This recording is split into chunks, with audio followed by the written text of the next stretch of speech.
right.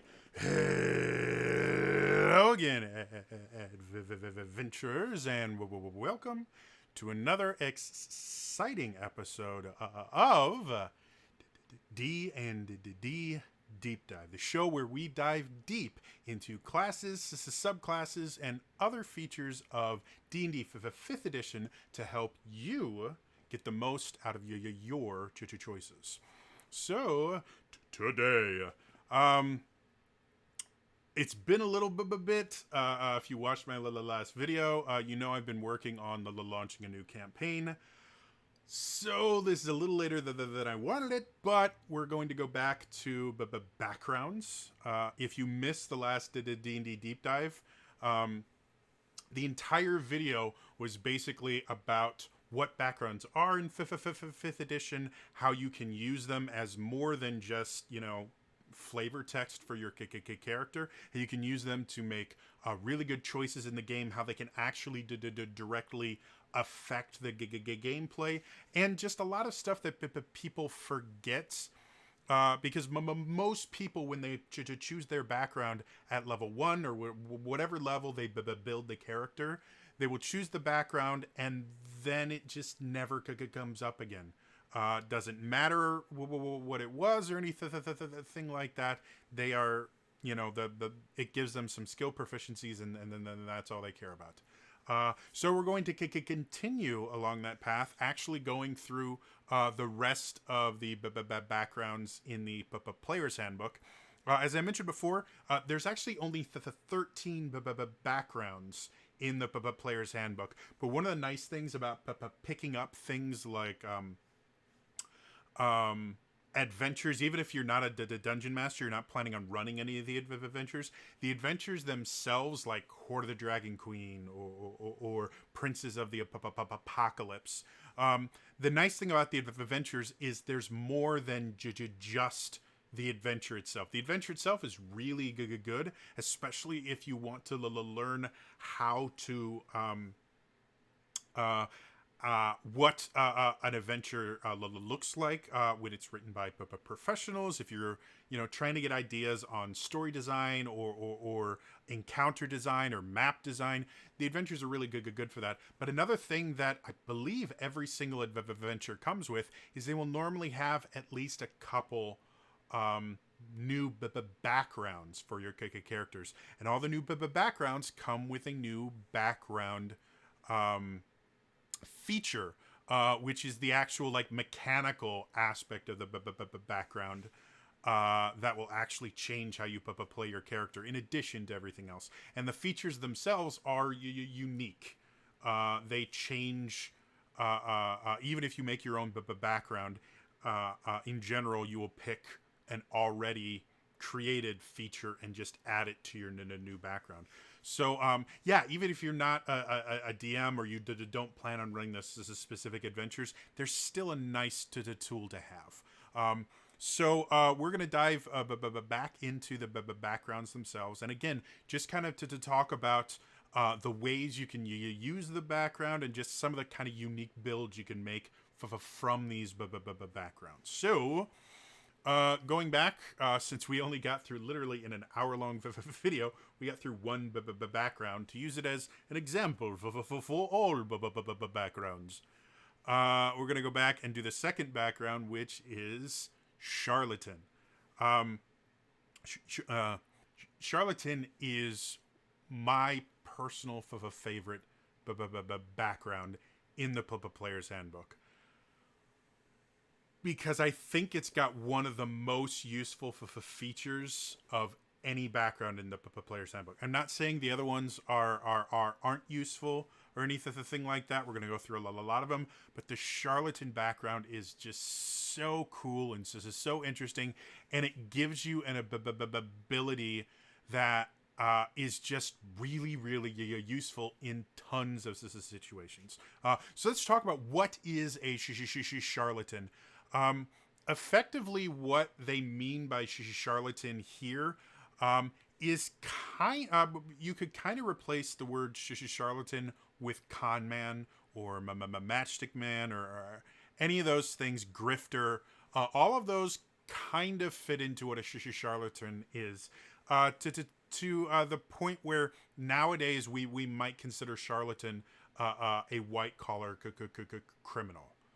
Um, they're basically someone who manipulates other people to get what they want, and generally, what they want and how they get it wouldn't be exactly legal in a lot of different senses.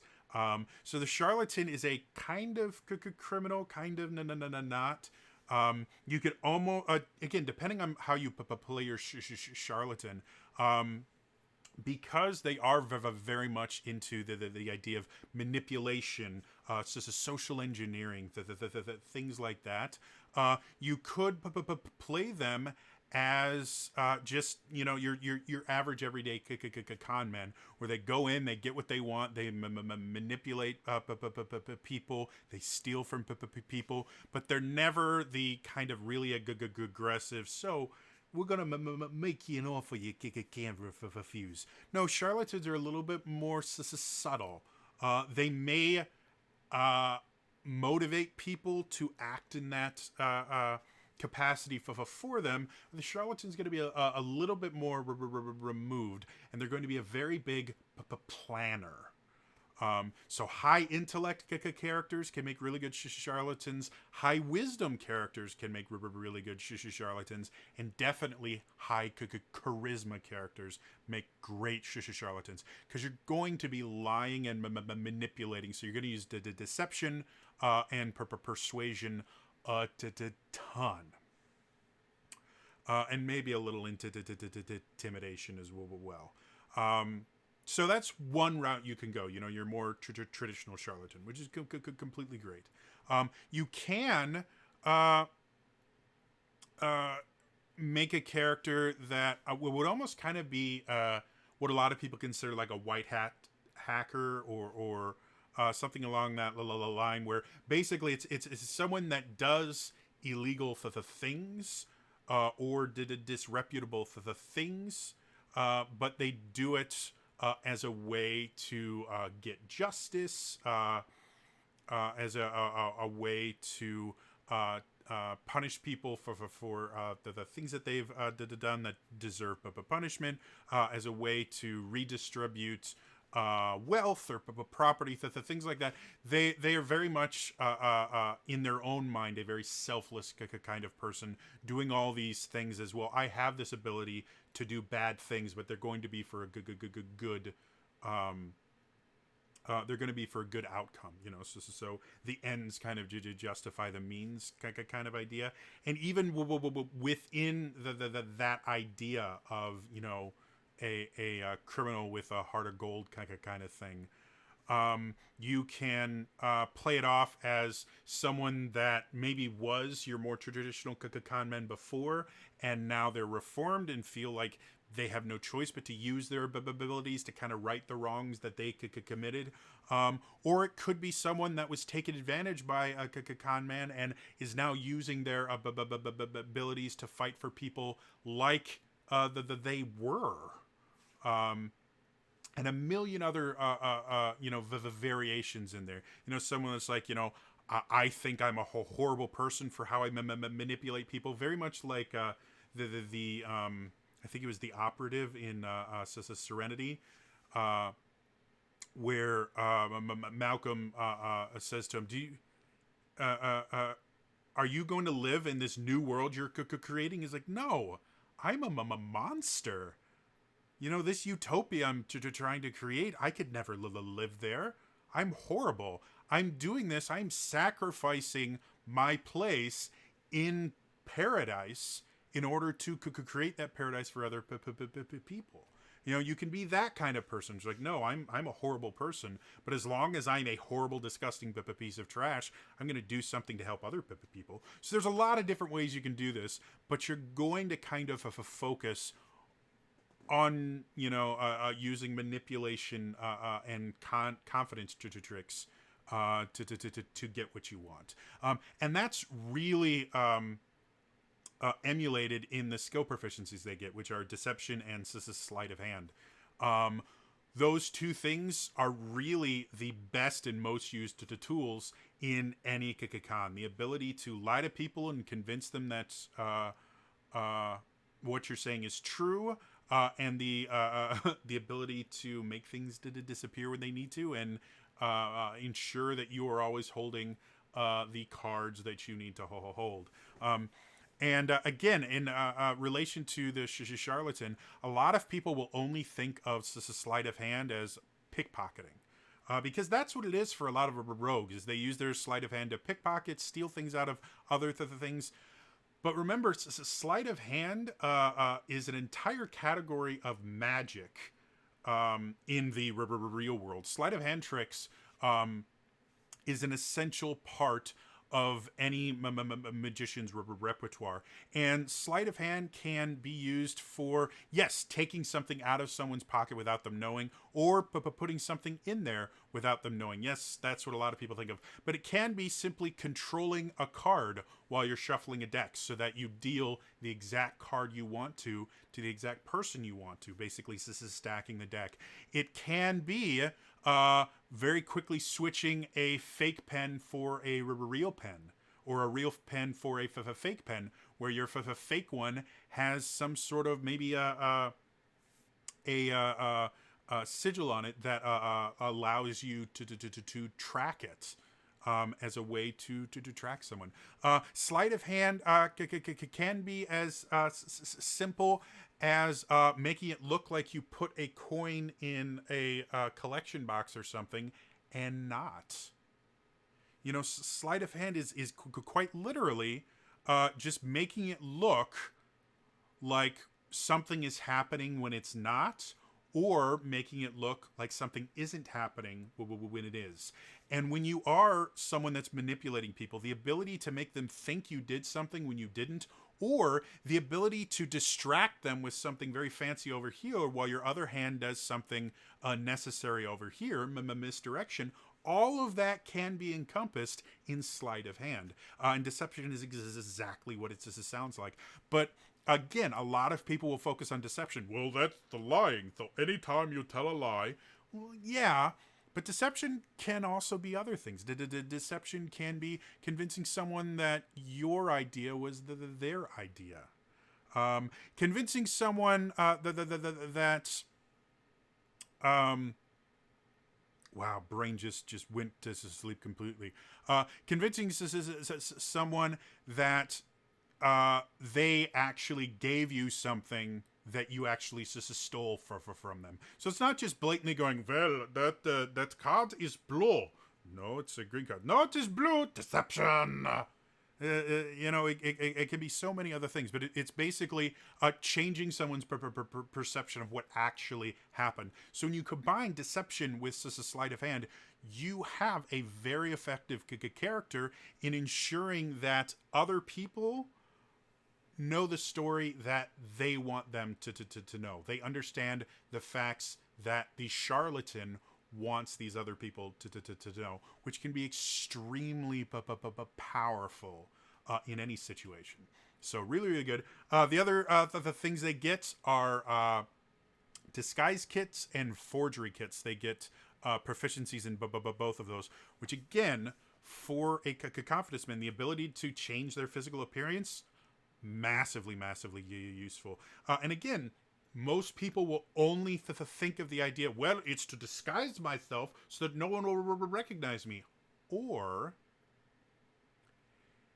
perhaps you use your disguise kit to make someone partially recognize you, so that when you're out of your disguise kit, they go, wait, it was him right there, and you just go, what are you talking about? No, but before you had a really big nose, and there's a scar over your eye, you couldn't see out of it. I don't understand, and it will make them look like they're absolutely lying to try and get out of something. A lot of people don't realize what an effective tactic it is, not just to lie yourself, but to make someone else look like they're lying, can be extremely more effective than actually lying yourself. If you can make someone else look like they're lying, you become more believable by default. So disguise kit can be used for that. And forgery kit, we will get back to why I love the forgery kit in just a second here, but I love the forgery kit. Now again, I'm generally not going to go through the entire equipment list, mostly because most of the equipment is going to get really boring.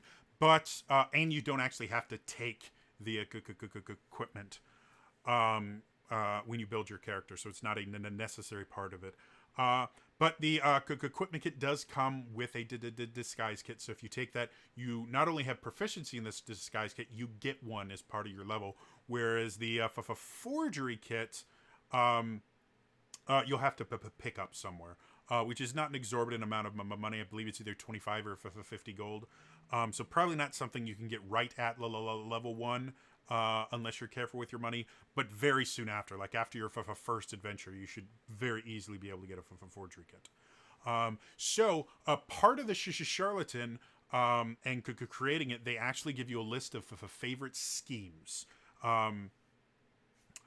They mention every charlatan has an angle that they use in preference to other schemes. This is basically your bread and butter con. And they give you 6 examples here. I think they're great examples. Things like a cheat at games of chance, which could be cheat at cards, cheat at dice, and there's lots of different ways to do that.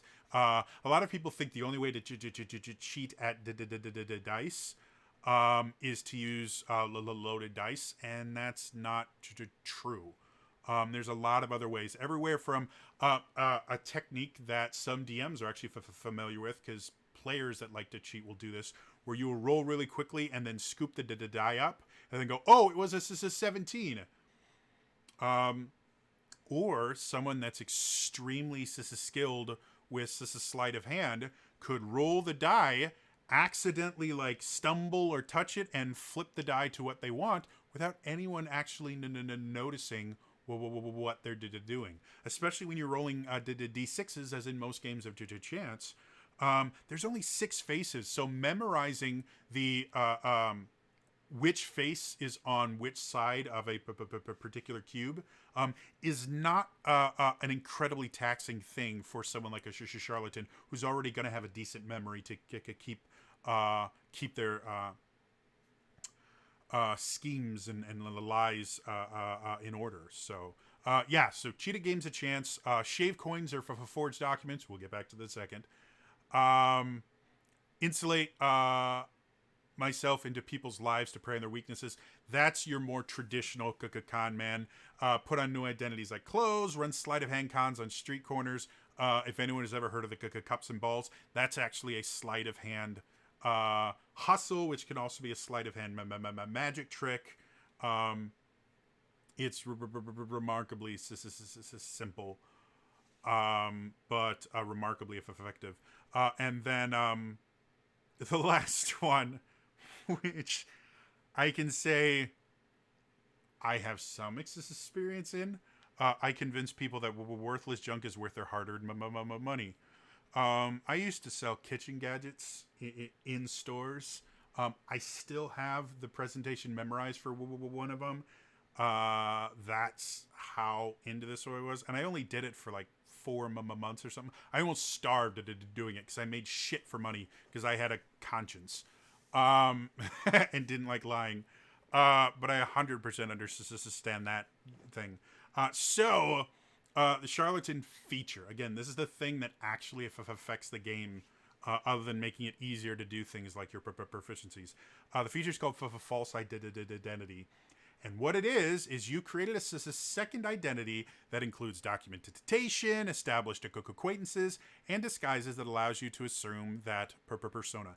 That in itself is pretty cool. But it is a single identity, and depending on your campaign and everything, that identity is probably only good in a single city, or maybe like a second sister city. Because other people have to know of this identity. I mean, you can put the outfit on and everything, go, oh yes, I am Sir Clive Buttfollows, and go and use it other places. But things like,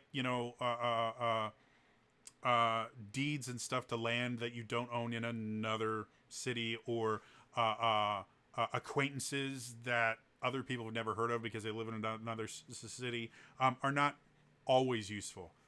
However, the second half of this is what makes this perfect.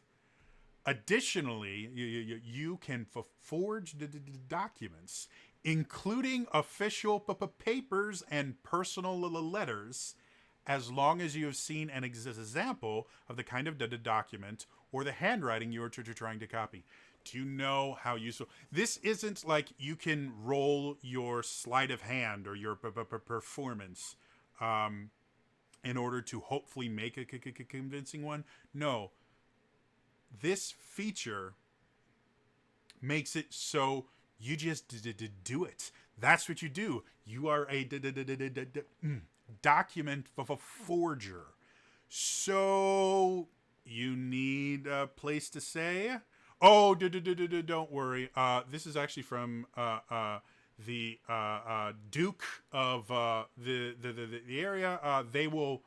You just present this at his residence, and he will reimburse you for any of the fees. Just make sure to keep an itemized little list of any food we eat, any residences we to take up. Just write it all down, and once we're gone and everything's done, you just hand that over, and you'll get reimbursed for all of it. Or you need to get into a party. Well, this is my official invitation. That's her signature. Oh, you don't know what it looks like? Oh, excuse me. Do you have your invitation to this party? I lost mine, and I can't remember what it looks like. Oh, yeah, this is mine. Oh, click. Except instead of using a camera, you're just apparently you have an eidetic memory, because it doesn't say you have to have seen it a lot. Excuse me. You have to have seen it a lot. You just have to have seen it. Or you need to get someone out of jail. This is an official pardon that releases him into my care. Oh, I'm actually a secret agent for the crown. He's been released into my custody in order to perform a duty for the crown. I will need all of them immediately because we have to leave right now. Again, be careful what you forge, because eventually you can get caught. But up until that point, there's so many uses for someone that can forge anything. Like, it's just massively useful. I cannot tell you how much fun I've had with that particular feature. Cool. And then I mentioned before, every single background has suggested characteristics for personality, ideal, bond, and flaw. I'm not going to go through them on these backgrounds, because there's like between 6 and 8 for each one, and it would just take forever. But definitely, if you could create a charlatan, look through them, because of them, because a lot of them will really help you flesh out your character really nicely. All right. Next up, along the same lines, is the criminal. Criminal. The interesting thing about the criminal is it is such a massive, kind of over-encompassing to the title, that it works for so many different kinds of characters you would want to play. I'll get back to everything, but just to kind of talk about the speciality. Again, every single background will generally have like a specialty or some way to kind of customize that background. And the specialities, or the specialties that the criminal has are blackmailer, burglar, enforcer, fence, highway robber, hired killer, pickpocket, and smuggler are just the ones they list here. So yeah, criminal can be literally any kind of underworld figure you want, to the point where theoretically you could choose the criminal background and be a con man. Again, the charlatan is built more for that kind of crime, but the criminal background encompasses so many. So you could have quite a few criminals in the same party, and not one of them will play this the same way. These skill proficiencies do lend themselves a little bit more towards the more physical aspects of criminality, whereas the charlatan was more the persuasional aspects.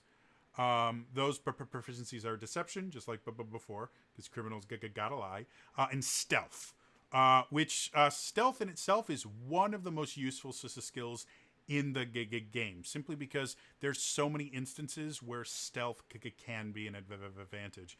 And even if you don't have a good dexterity score, like if you're an enforcer style criminal, you probably have a really big strength score. You might be a fighter, or even like a paladin if you're like an enforcer for a more evil aligned deity. You're probably not going to have a great dexterity score, so your stealth checks are going to suck in general. Getting proficiency in a skill that's related to an attribute that you've lowballed can still be really beneficial. Most people think any proficiencies you take should be in skills that they're governing attribute you have relatively high. No, proficiencies can actually be used to make up for a lack in the character. And I think the criminal kind of emphasizes that really nice. And then you also get tool proficiencies. You specifically get one type of gaming set and thieves tools. Thieves tools are another super useful thing. And if you're not a rogue, you won't, this is one of the few ways you can actually get a proficiency in the thieves tools. I don't think any of the other classes actually get thieves tool proficiency. So actually my shadow monk, my assassin shadow monk, he has a criminal background, so he gets proficiency into the thieves tools. And because he has a really high dex score, I've actually had times where it's been me and a rogue in the party, and both of us filled that kind of rogue position where we both had super high stealth scores. We were both able to use the thieves tools really well. The big difference being, I think his stealth score was one of his expertise, which meant he could get like 47 stealths. However, I had passed without a trace as one of the spells I could cast using Kiki, which gives me a +10 to my stealth. So I could go toe to toe with this guy using my pass without trace. So I was a monk rogue. It was really fun. So yeah. Again, not going to go too far into the equipment, but one of the things you get with the equipment is a crowbar, which is another thing a lot of people don't think about getting their characters, but is crazy useful. There's just so many instances where the ability to pry open a door or a case or something like that, or just have something heavy to break a window or a box that you don't have to worry about dulling your blade, is just nice. So I love the crowbar. We already talked about this speciality. The feature for the criminal is criminal contact. Effectively, you have a contact who acts as your liaison to a network of other criminals. Effectively, you know how to get in contact with maybe the local thieves guild or the local assassin group.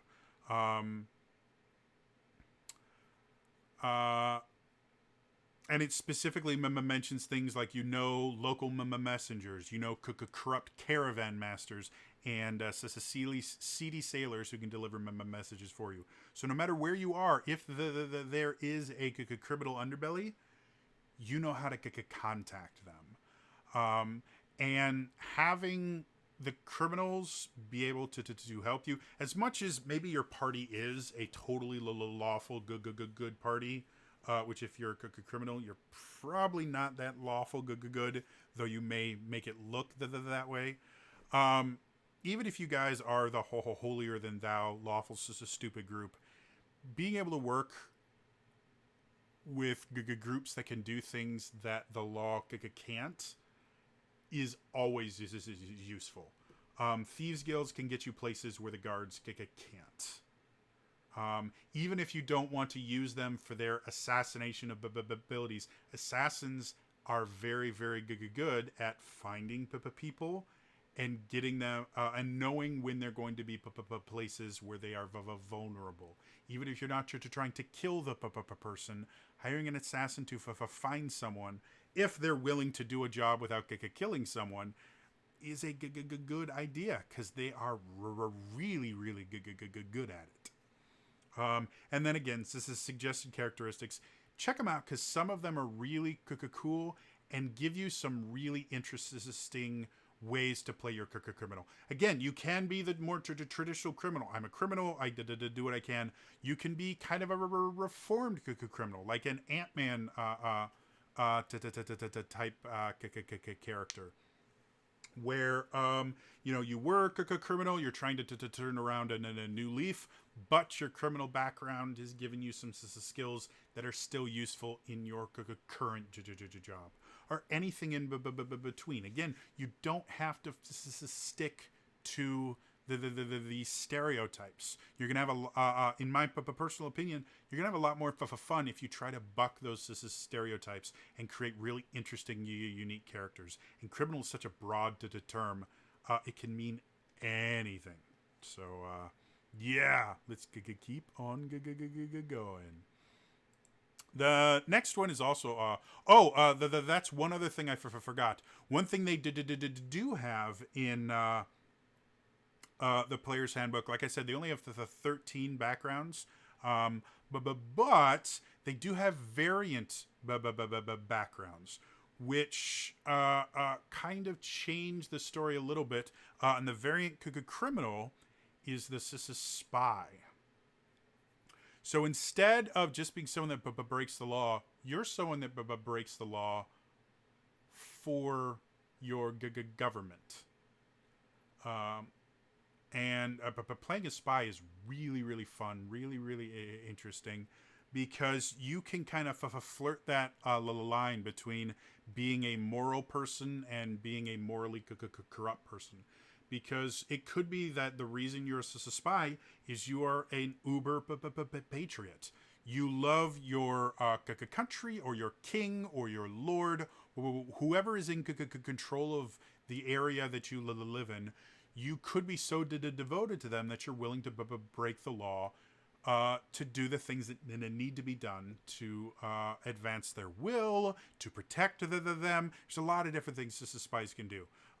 So yeah, look at the variants, because those can be even more fun by adding an additional little layer. And sometimes the variants come with alternate ways to actually use your features. So always look for the variants. Okay, now we go to the next one, which is the entertainer. Lots of bards to choose this one, which is not a bad thing.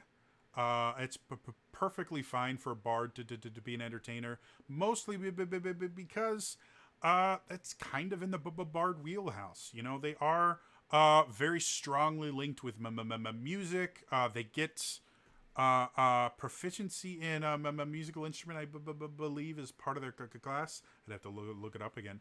But that's not the only kind of entertainer. With what's been going around in the world, a lot of people have been finding out exactly just how many different kinds of entertainers there are. I've mentioned before, magicians are entertainers. Magicians are quite literally criminal entertainers, because the things that a lot of magicians do are, if they weren't doing them for a paying audience, would be crimes.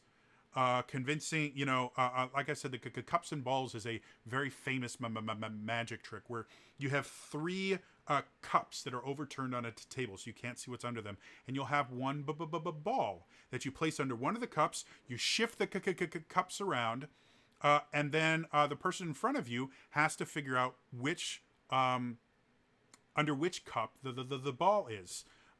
Now, in a fair game, the way it would work is you would just try to mix the 3 cups up as fast as you possibly could to try and trick their eye and make them lose track of which one it is. That's not how the cups and balls works, though.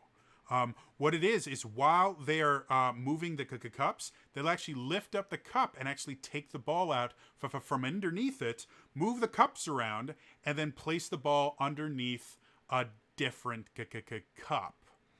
And generally, they won't actually place the ball back until after you've picked your cup, because then they are guaranteed you can't find the ball because the ball isn't there. And then as they pick it up, what they do is they pick it up like this, and then they just kind of flick it under. And so as they tilt it up, they tilt the cup up like this towards them. As the same time they do that, they flick it out of their hand. And so when they fully pick it up, it looks like the ball's been there the entire time. And that's how the cups and balls works. In a magic trick, magicians will get real fancy where they'll make balls appear to go through cups, and they'll make more balls appear, and then they'll make the balls disappear. And sometimes they'll make bigger balls appear, and then smaller balls. Then they'll make lots of balls appear. That's what the magic aspect of it is. But when you do it on the street, it is literally just, they will do it a couple times to make you feel like you've done it. The reason they only use the 3 cups is keeping track of the 3 cups is pretty easy. Even when they're moving really, really fast, you only have to keep track of one of the 3. That's why it will work so well, because everyone looks at it and says, well, I can keep track of this as a single cup, even when there's only, even when there's the 2 other cups. And that's why it's such an effective con, and it tricks a lot of people out of their money.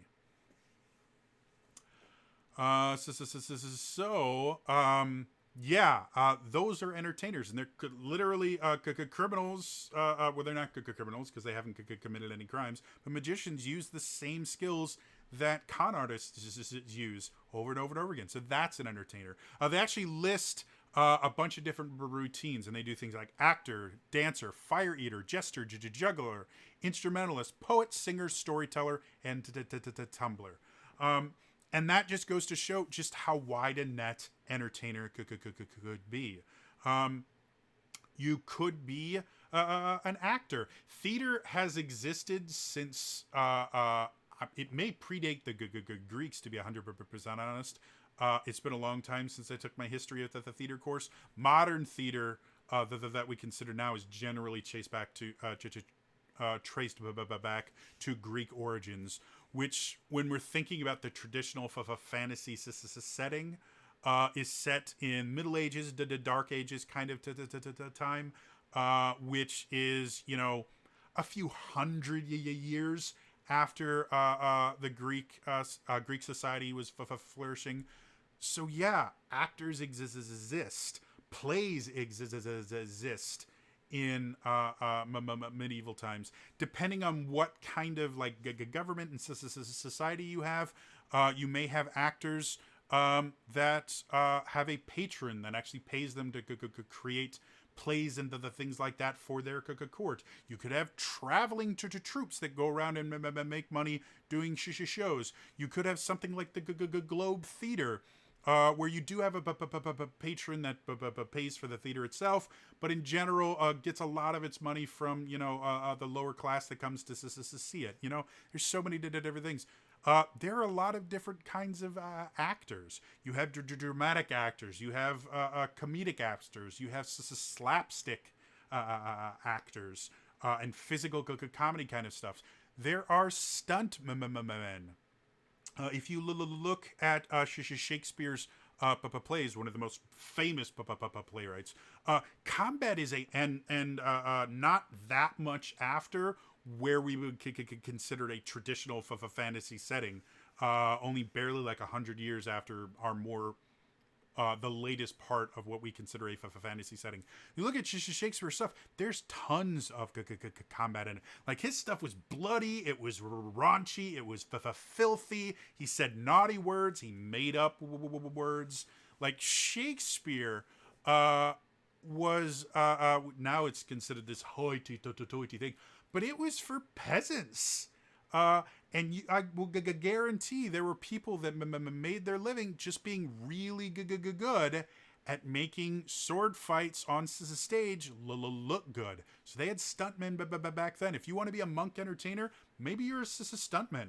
You're really good at choreographing these elaborate fight scenes that don't actually happen. Even if you're looking at Eastern theater, they had combat and other really cool, interesting stuff. Japanese theater was incredible.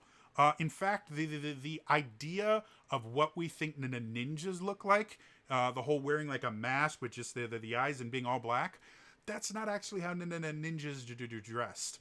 The reason people associate that is in Japanese theater, the tech hands, but basically the technical theater guys, the stage hands, would wear all black with a mask.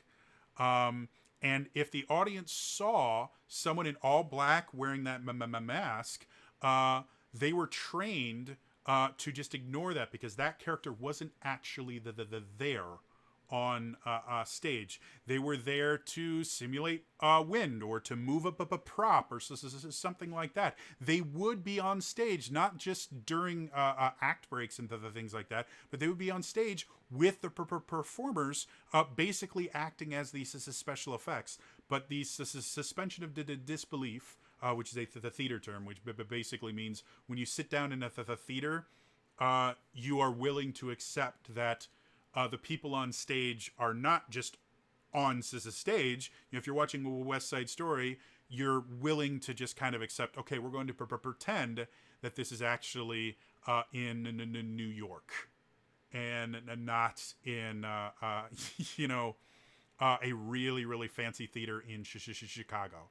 So that's what suspension of disbelief was. And that suspension of disbelief was directly associated with these stagehands. Ninjas were spies, effectively, and they, were sometimes used as assassins, but they were used just as often for, espionage and intelligence gathering. They were just people that were really good at not being noticed. Like these stagehands, they simply weren't there. People might see them, but in effect, they weren't there. They were effectively invisible. And I believe there are some stories about ninjas dressing up like that, but because it was actually very common for like a samurai to actually be involved in a play, and so they used the get up to get close to the lord that they were trying to kill to assassinate him. So that's why people associate it.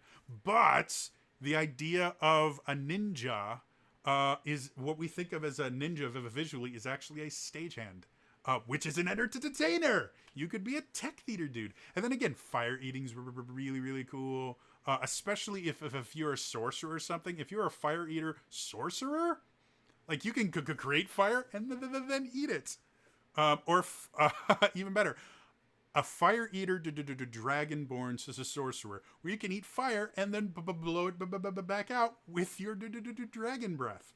Like lots of really cool, interesting ways to do things involving the entertainer, and you don't have to be that guy that just sits there and plays a lute.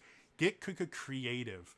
Storytellers and another one that's really fun, because a lot of people don't realize that was a thriving market. Nowadays, our storytellers are on television, or they're on YouTube or Netflix or the things like that. That's where we get our stories from.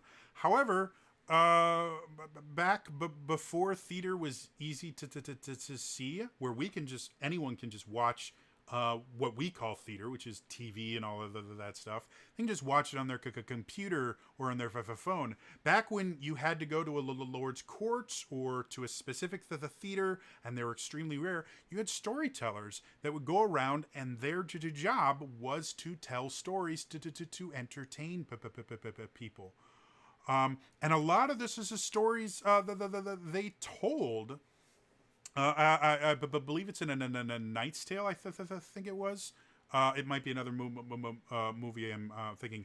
But you see, as the characters are walking through a scene, you see a person sitting there going, "Cockadoodle once, I will not deny. Cockadoodle twice, I will not deny. Cockadoodle thrice, I did not deny." He was actually telling the story of oh, I feel really really bad. John. I hope it was John. It's one of the apostles. I feel super super dumb right now because I have told this as a story.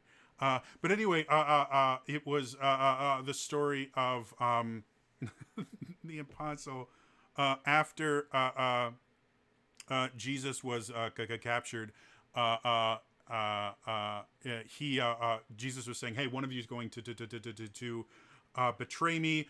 He stands up and says, "I will never betray you because I am super apostle." And Jesus turns to him, "Before the rooster crows the three times, you will deny me." I think the actual phrase is, "Before the rooster crows, you'll deny me three times." This particular telling of the story was, "Before the rooster crows three times, you'll deny me."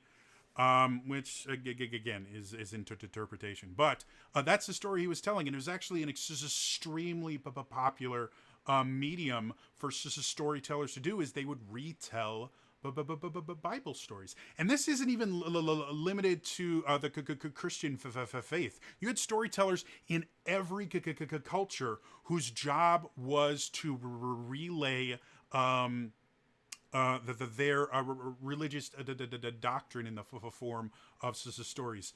This is everything from to tales in Taoist and Taoist things. Buddhism is kind of built on storytelling, which is an incredibly effective way of teaching people things. Yeah, it's a storytelling. So storytellers you could be a cleric, as a storyteller, where you literally just tell parables and the things like that reinforce the tenets of your faith. It was an incredibly common thing. It was remarkably profitable because it was a way to teach and entertain people at the exact same time. And there were a lot of people that really, really wanted to learn more about their faith because, especially back then, a lot of people couldn't read holy books in general. Specifically, we're talking like the Catholic Church and Christianity, early Christianity. By this point, a lot of the books were written in languages that the general populace didn't speak. So their only way to hear things about their faith was going to the church and hoping that their priest or whatever would tell them about it. Whereas these storytellers would tell them stories that would reinforce their faith, and they enjoyed that. And again, storytelling is entertaining. It's a lot of fun. So again, I've gone over this for a long time, but don't think that entertainer means you have to be the guy that's busking all the time. That is just one of many different ways to be an entertainer. And think about all the different ways we have to entertain people nowadays. You don't have to be limited by that. Really quickly, because this is getting long and I don't want to go too long. Skill proficiencies, and this kind of fits into that idea that entertainers are not just your skill proficiencies are acrobatics and performance. Acrobatics, so many different things. Again, actors are going to use acrobatics. Again, stuntmen, which I'm a big believer in. Fire eaters, jesters, especially if you're doing tumbling and things like that. They specifically have tumbler as one of the things. And then performance would be everything else. Tool proficiencies, you get proficiency in the disguise kit, which is a common thing. I think all three of these have had the disguise kit. And again, for an entertainer, especially if you're a storyteller, disguise kit could be really, really fun. Because you could have maybe just a couple different masks, or maybe just like a false nose or something. So while you're telling the story of Hansel and Gretel, you can go, well, and Hansel and Gretel came up to the house. You know what they saw? The door open. You turn away. You come up with a big ugly nose. Hello, kitties. And the things like that. So disguise kit can be used a lot. And the other tool proficiency is an instrument, because so many people just see entertainer and they think, oh, I play something. So you got to have it in there, obviously. And then feature is by popular demand. Effectively, you can always find somewhere you can busk. If you're not familiar with the term busking, busking is literally performing in some capacity where it's playing an instrument, singing, whatever, in a public place with the intention of getting people to tip you. Certain cities in the U.S. allow public busking. Certain cities actually require you to get a license or a permit in order to be able to busk.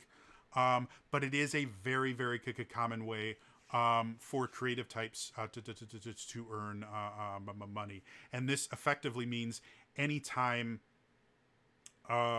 you're somewhere, you can find somewhere to perform. And they go even further to say you can get free lodging and food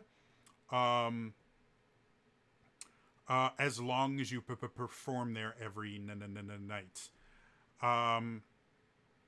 And it also mentions once you perform, people will notice you and will generally have kind of a positive reaction to you. So that really interesting, really fun. Busking is always useful because a lot of people will think, well, busking is only going to be good for money. So once we're farther in the campaign, where I don't really the amount of money I can get from busking is pitiful compared to how much money I can get from slaying a dragon. Well, yeah. If the only reason you're busking is for that, then yeah. However, busking has other useful abilities. Yeah, you can get free lodging and stuff like that, but getting a positive reputation in a city where nobody knows you is extremely useful. You know, playing a song, getting people happy, or busking in a tavern where you know someone's going to be, and you want them to be a little more pliable. Well, people would drink more when they're having a good time, and everyone else is drinking. So you go in there, you play a few songs, get the crowd riled up, maybe play some drinking games with them, and you're slowly finding ways to get information from someone that might be more difficult. Again, don't limit yourself to just the stereotypical obvious answer. There's so many other ways you can play this to make your game play very differently and your character play very differently. Again, look at the characteristics. They're super cool. However, there is another variant on this, and this is one of my favorite variants, which is the Gladiator. You are an entertainer that specializes in blood entertainment. You kill people for other people's enjoyment. Being a gladiator is cool. Now, not really, like gladiators actually had really shitty lives, and we're not going to talk about just how horrible the whole art of or the whole aspect of gladiator combat was, and what a dark market was on every society that's done it. We're going to just go with the idea of all the gladiators are voluntary, and they really enjoy what they do. You can be a super muscly dude that's just really good at beating people up. And it doesn't mean you have to be, roaming gladiator where you go into a pit and fight monsters and that. You could be... you could be a martial artist that does sparring and combat sports, where nobody actually dies or anything, but you can get beaten pretty badly. Thing like boxing, mixed martial arts, judo, wrestling, all of those could fit into the gladiator umbrella because they're all combat sports. It does specifically mention this kind of flashy combat is your entertainer routine. So you're not just combatant, you know how to make it look good, and lean into that. Again, the thing about combat sports in general, a lot of the times is the spectacle put on around them. The actual combat itself can become very, very boring. It's one of the reasons I didn't particularly like mixed martial arts for years, because when it was first getting big with Ultimate Fighter, the actual combat was shit. I watched quite a few matches. None of them had even the basics of combat down. They would throw sloppy punches, horrible kicks. They would just make mistake after mistake after mistake. And the true uber champions of MMA back then were not particularly great martial artists. They simply knew how to throw a punch correctly. Or they understood the basic mechanics of how to throw a kick so that it impacted with the most force. That was all it took to be a master in the MMA. Now, there's been a lot more. They are a lot more technically focused, as happens. But that's the thing about gladiators is the spectacle is more important than the technique for a gladiator. So as long as you're not dying, you should be making it look good. And it also mentions you can replace the musical instrument in your equipment package with an inexpensive but unusual weapon, such as a trident or net. So yeah, replace your axe with an axe. So yeah, we're pushing an hour now. We got through the three of them, so congratulations. So that's where I'm going to end it for today. As always, if you enjoyed this, please hit the like button. It lets me know that you like this, and it also helps other people to see this. If you haven't already, please hit the subscribe button.